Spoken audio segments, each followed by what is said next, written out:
It's March 5th, or May 5th. And still lots of seed left for the birdies.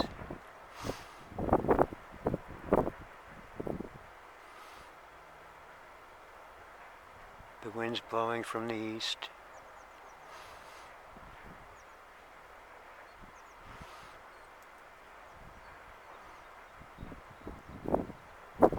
And there is another resident here besides the birds.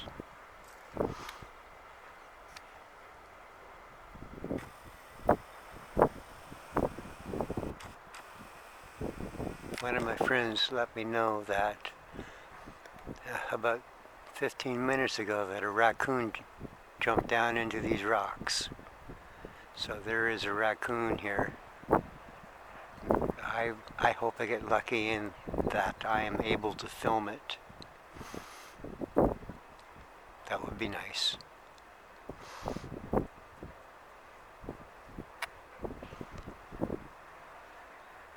I might even get to film some baby raccoons if it's a female.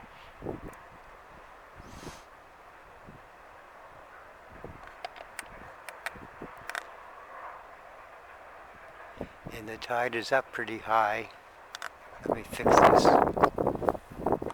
There we go. Now it's level.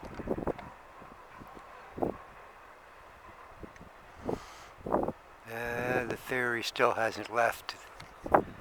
The only traffic on that ferry would be truckers, transport trucks.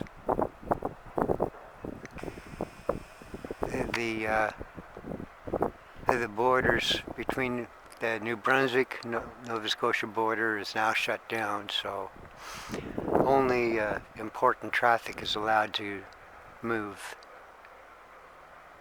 like as in transport trucks.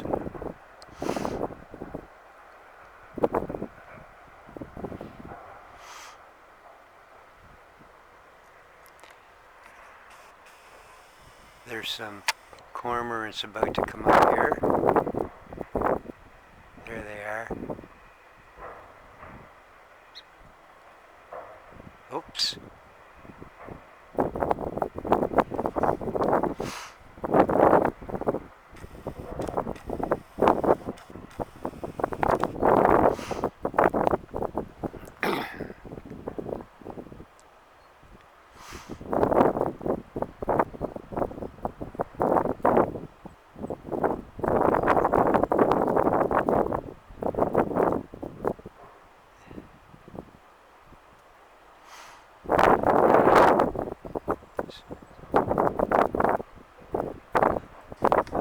That boat.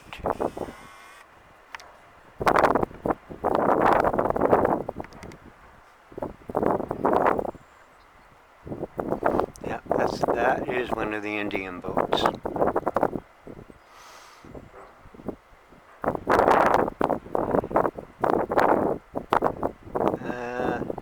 Let's see, is there another one there? Yep. The big black fishing boat's moored up there.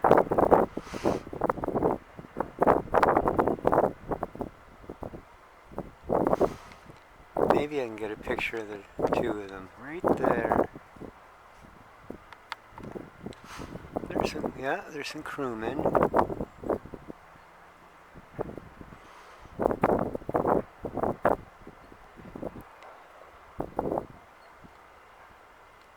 That must be a really interesting job.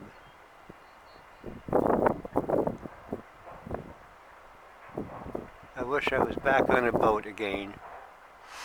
I was on my uncle's fishing boat once. We were dragging for scallops. It was an interesting day for me. The sparrows are kind of... I'll concentrate on the sparrows now.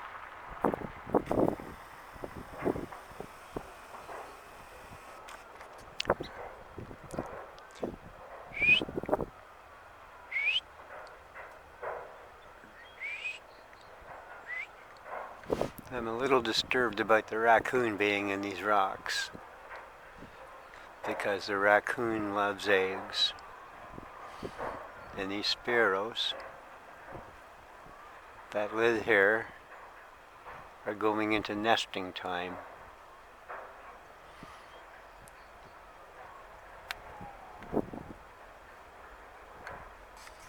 I hope oh sorry, I should be.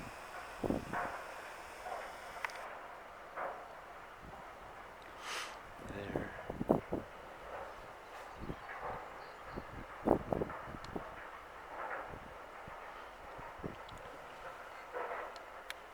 Well, the sparrows' nests are in this field. When the spring plants come up thick and tall, the sparrow's nest will be in among those.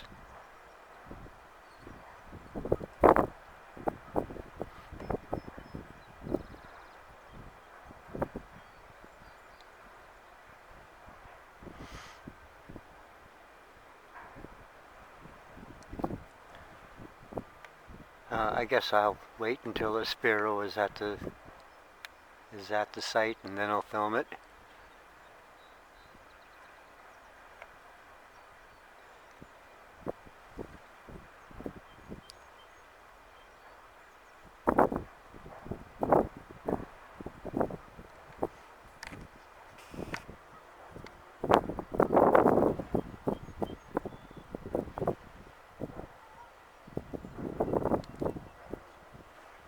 The temperature, oh my God, there's a raccoon.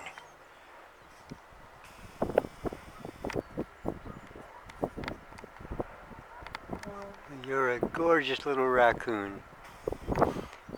Look at you. Yes, I see in your tracks. I see in your tracks on the beach, buddy.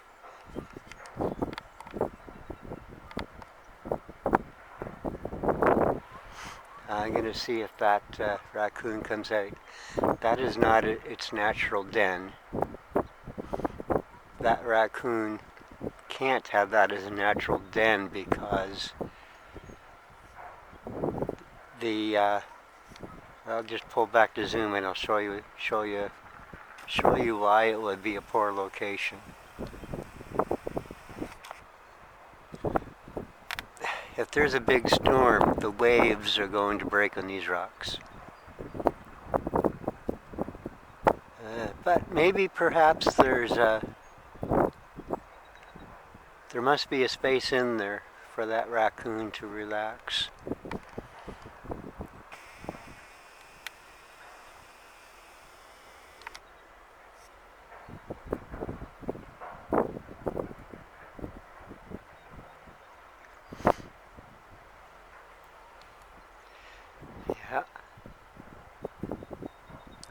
Yeah. I don't mind having something new to film, I guess. The one thing I'm not going to do, though, is let the raccoon nose around my boot. I don't think I'll have to worry about that. See what? There's a certain... Oh, I see a seal. Oh, I'll finish about raccoons.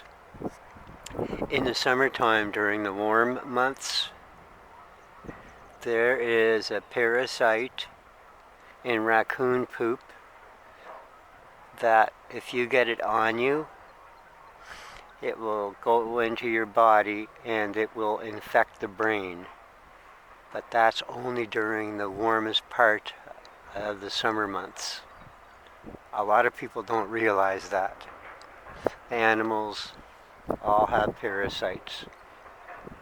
Human parasites will harm that raccoon just as much as its parasites will harm us.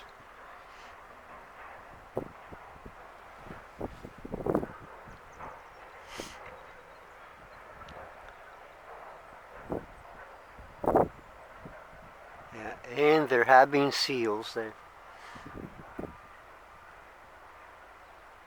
I'm just waiting for some of them to pop up here. Now there's enough holes in that rock armor that the raccoon can come out anywhere, but most likely it's going to have to come up top to get out onto that grassy stretch. It is going to have to, it can climb down to get, when this water goes out,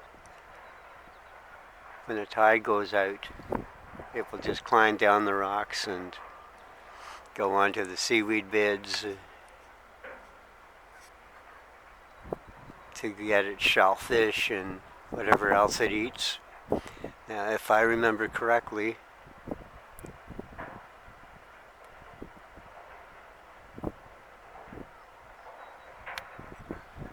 the raccoon is omnivorous. It will eat fish, meat. I'm guessing it will eat shellfish. It will eat anything that a seagull can eat, I'm pretty sure. Well, I think the raccoon might leave sea worms alone, or sea snails. I think. I don't know. But raccoons have been known to eat all kinds of stuff.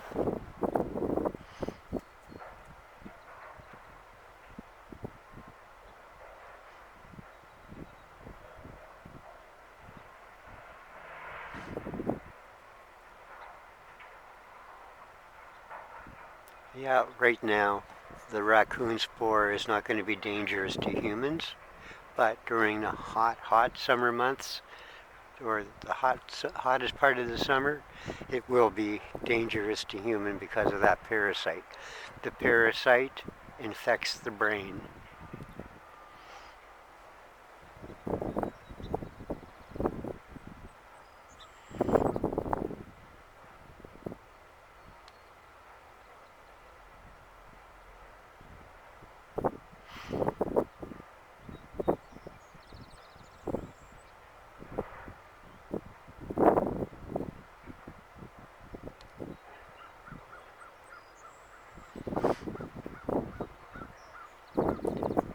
Yeah, and I think from the size of that raccoon, it's about 30 pounds. They could give you a nasty bite if it wanted to.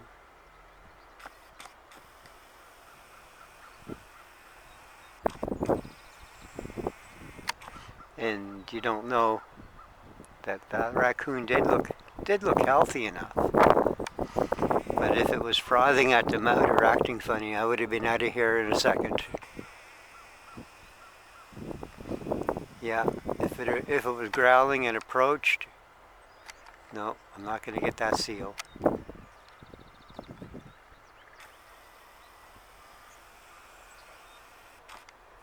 be better off for the moment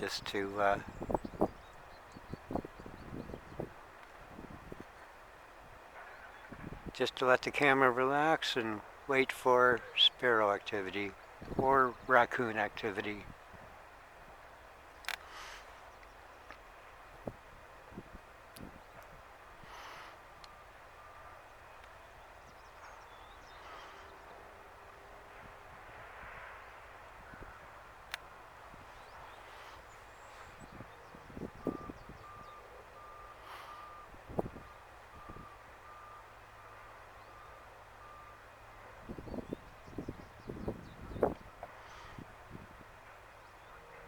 Well, there's 3 seals right out in front of the front reef, where I usually film the ducks sitting on that reef when the tide goes down. I don't know if I'm going to be able to get them, but I'm going to try.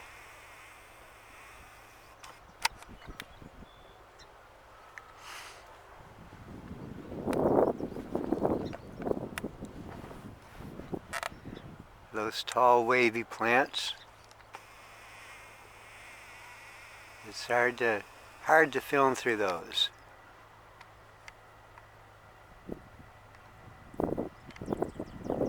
There's Come on. No, it's not going to focus.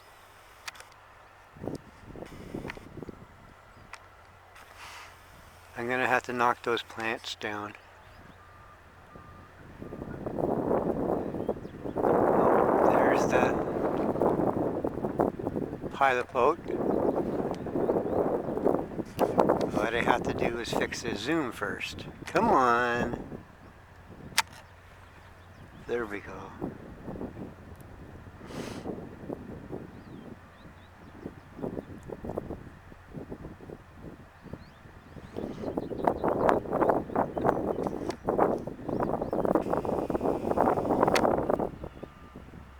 Yeah, that metal crushing place is an eyesore.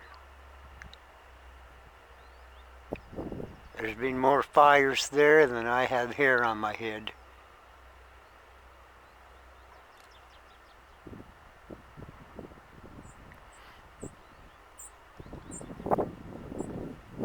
Yeah, the residents have been trying to get it shut down for since it started operation.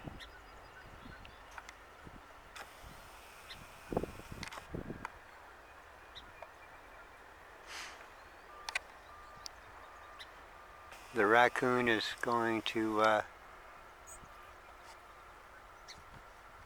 oh, I zoomed in. There we go. Now I know.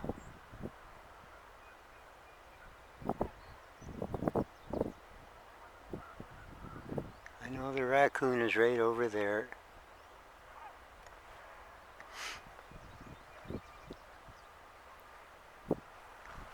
Let's see if it comes out.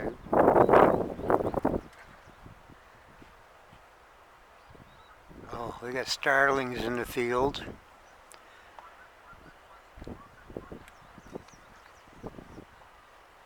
They're right over there. We'll see them lift up momentarily. The starlings themselves are kind of, well, they're looking for seeds, insects, stuff like that.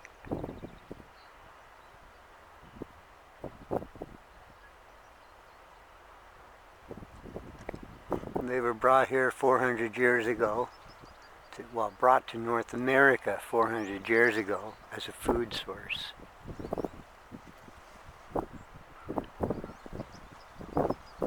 And some of them escaped.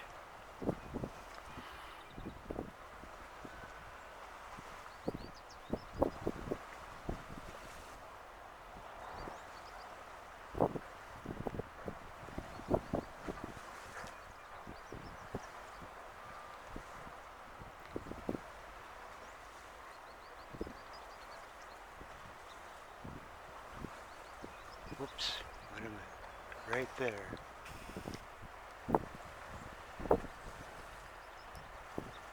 Aha, there's our sparrow.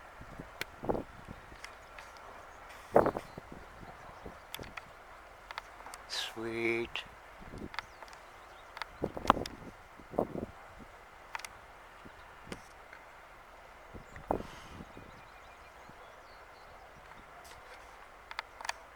Oh, yeah, he's gone.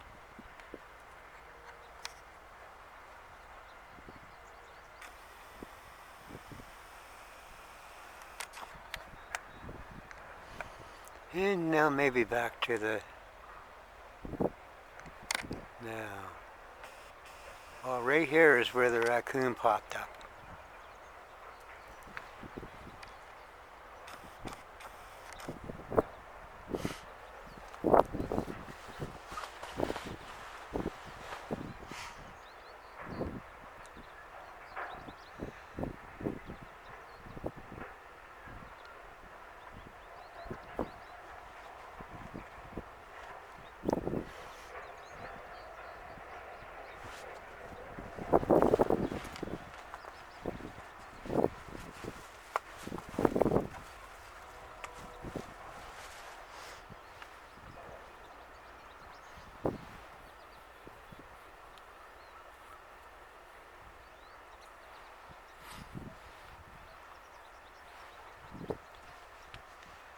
Yeah, the animals are unique in that sometimes they can display what you would call very human-like attitudes about things.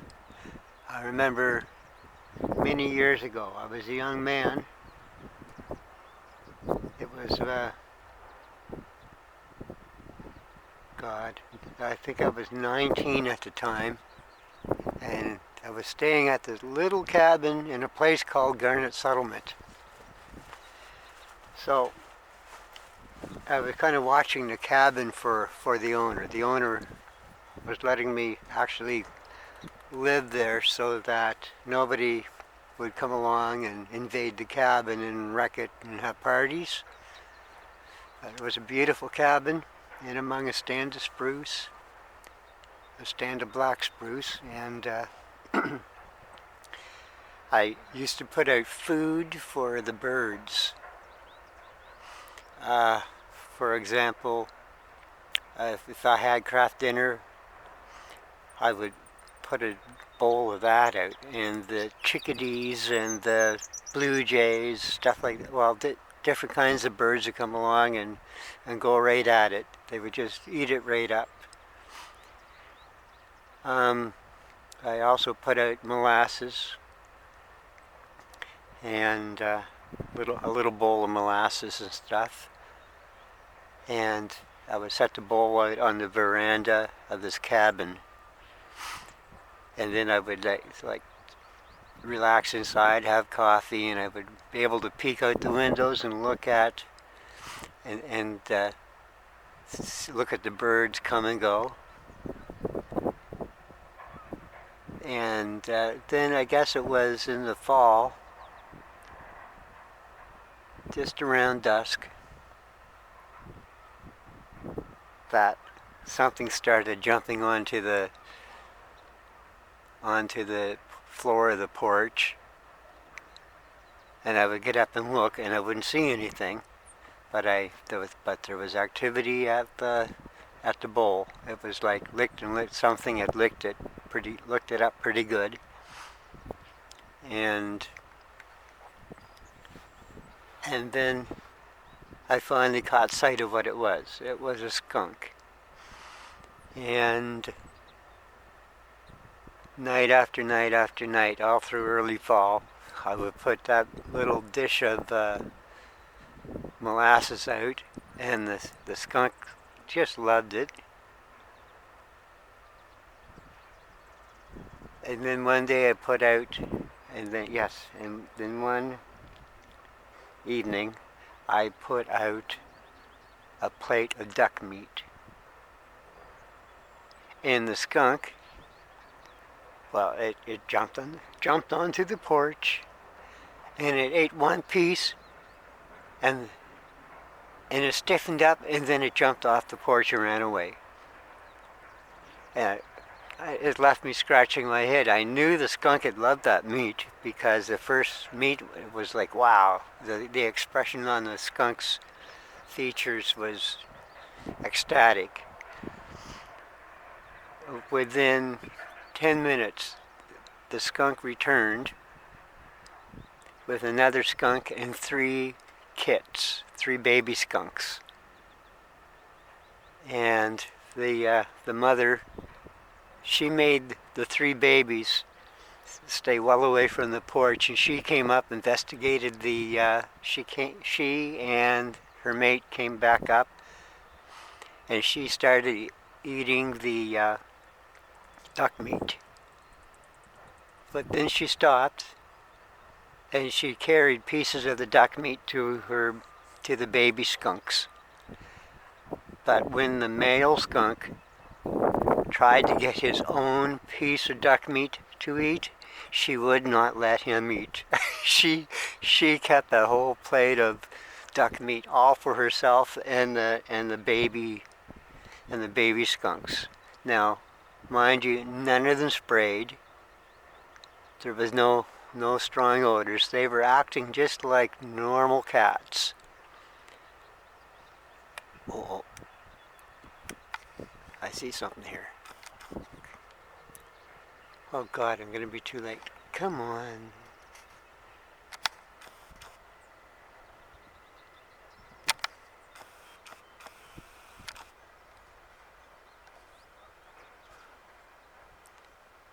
know you're there.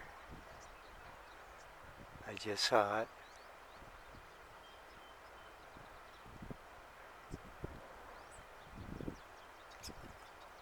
There's another creature here besides the raccoon.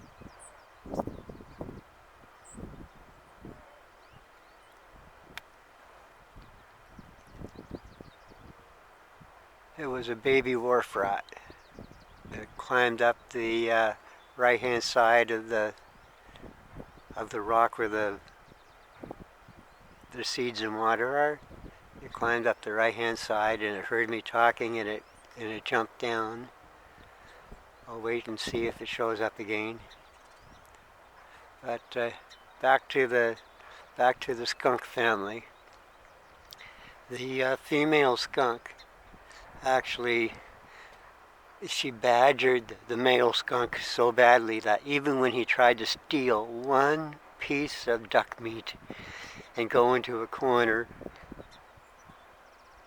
to eat it, to sit in a corner and eat it, she actually took it from him.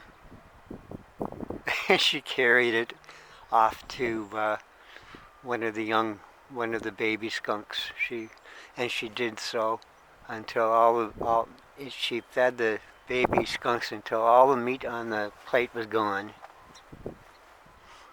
And I was standing on the inside looking through the window onto the floor of the porch, overlooking it all.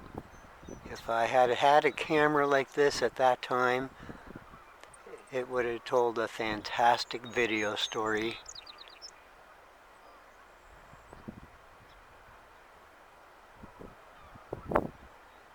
Now, that rodent that I caught sight of had better be careful, because that raccoon is omnivorous, and it will indeed kill a rodent if it gets hungry. But the raccoon is so close to the ocean that it has all kinds of fish and shellfish to rely on.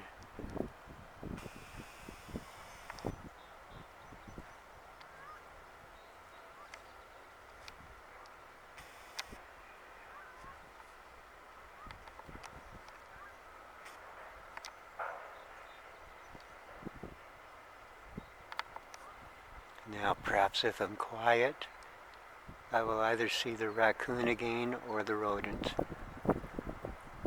And maybe I might get a few minutes of sparrow film. I will see you online.